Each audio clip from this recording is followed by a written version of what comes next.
जल जल चक्र। सूर्य के ताप के कारण जल बाष्पित हो जाता है। ठंडा होने पर जल बाष्प संगठित होकर बादलों का रूप ले लेता है।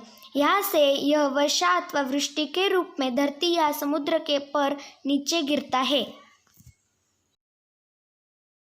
इस विश्व के नक्शे में कुछ महासागर, झील और नदियाँ दी गई है, जैसे प्रशांत महासागर, अटलांटिक महासागर, आर्कटिक महासागर, दक्षिणी महासागर, हिंद महासागर। वैसी नदियाँ भी है, जैसे नील नदी, कांगो नदी, नाइजर नदी, ऑरेंज नदी। आप तो जानते ही होंगे कि नील नदी विश्व की सबसे बड़ी नदी है। और झील भी है, ग्रेट बियर झील, ग्रेट स्लेव झील, विनीपेग झील, सुपीरियर झील, ह्यूरिन झील। ऐसे कुछ झील नदियाँ इस नक्शे में दी गई है। जल के दो प्रकार होते हैं, अलवणीय जल और लवणीय जल। वह जल जो हमें वर्षण के माध्यम से प्राप्त होता है, इसे अलवणीय जल कहते हैं। महासागर एवं समुद्र का जल लवणीय जल होता है। अलवणीय जल के स्रोत है नदियाँ, झील, भौमजल, हिमनदी। और लवणीय जल के स्रोत है सागर या महासागर। लवणीय जल का उपयोग नमक बनाने के लिए किया जाता है और अलवणीय जल का उपयोग पीने के लिए, कृषि के लिए और पशुओं के लिए किया जाता है। अलवणीय जल का मतलब है मीठा पानी और लवणीय जल का मतलब है खारा पानी। नीचे दो चित्र दिए गए हैं, उनमें से पहला चित्र अलवणीय जल मतलब एक नदी का है और दूसरे चित्र में लवणीय जल मतलब सागर या महासागर का चित्र है। इस आकृति में हम देखेंगे कि हम कृषि, उद्योग और घरेलू के लिए कितना जल उपयुक्त में लाते हैं। तो देखिए, कृषि के लिए हम 89% जल उपयोग में लाते हैं, उद्योग के लिए 2% जल उपयोग में लाते हैं और घर के लिए हम 9% जल उपयोग में लाते हैं।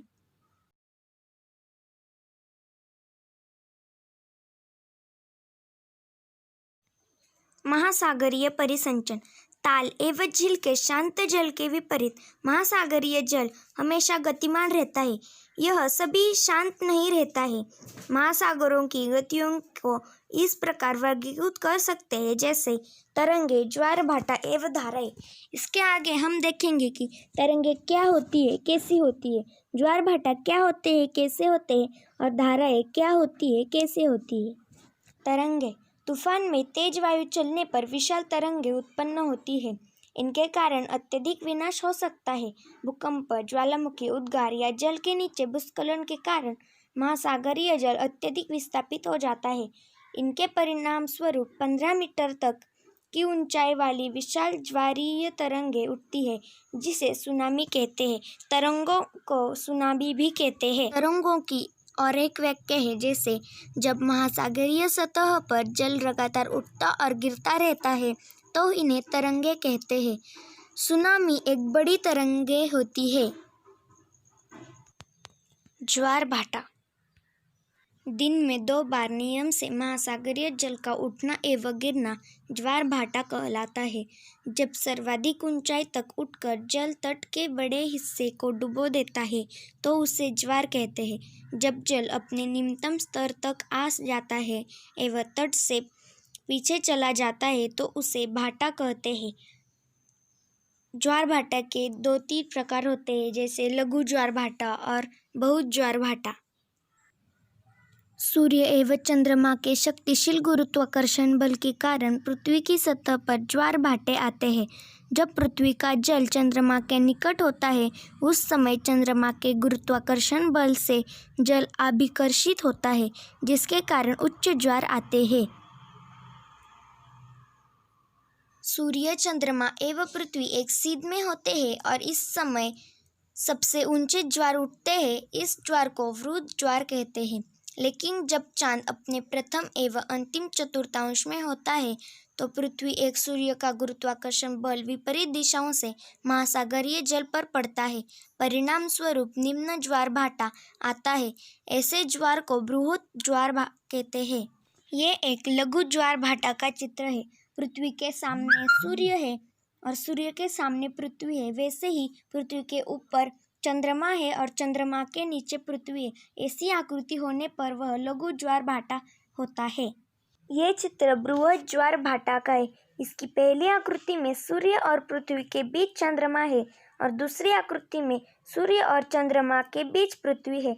ऐसा होने पर वह बृहद ज्वार भाटा होता है। महासागरीय धाराएं निश्चित दिशा में महासागरीय सतह पर नियमित रूप से बहने वाली जल की धाराएं होती है। महासागरीय धाराएं गर्म या ठंड हो सकती है। सामान्यतः गर्म महासागरीय धाराएं भूमध्य रेखा के निकट उत्पन्न होती है एवं ध्रुव की ओर प्रवाहित होती है। ठंडी धाराएं ध्रुव या उच्च अक्षांशों से उष्णकटिबंधीय या निम्न अक्षांशों की और प्रवाहित होती है। लेब्राडोर महासागरीय धाराएं शीत जल धाराएं होती है, जबकि गल्फ स्ट्रीम गर्म जल धाराएं होती है। महासागरीय धाराएं किसी क्षेत्र के तापमान को प्रभावित करती है।